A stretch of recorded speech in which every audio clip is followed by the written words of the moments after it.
Ang bilis ng panahon, dati ang liit pa niya, ngayon dalaga na. At sa wakas, magkakasama na rin kami ng anak ko.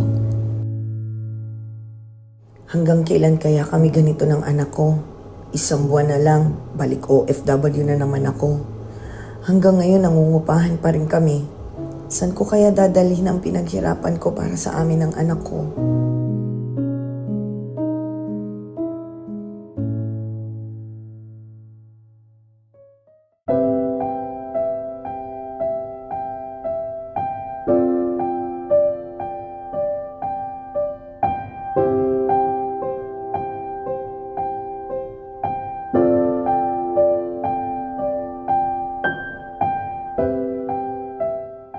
Sa showroom pa lang, pinakita na sa akin ang project ng Deco Homes kung gaano kaganda at kaaliwalas ang mga units.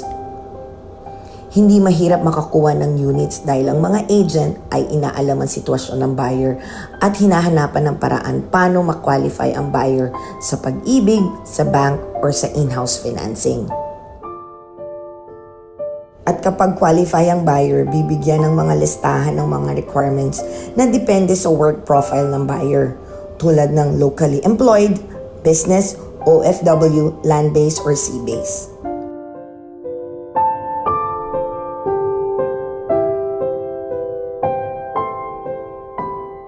Sa wakas, eto na ang resulta ng pinaghirapan ko.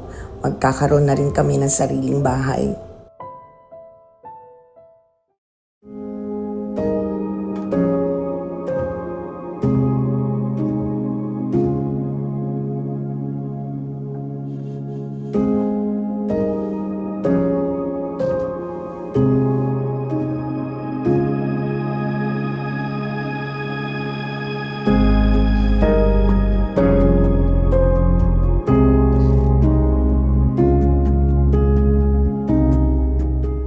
Buti na lang nandito ang Deco Homes with initial cash out ng 10,000. Tapos within 1 to 3 months, may sariling bahay na kami ng anak ko.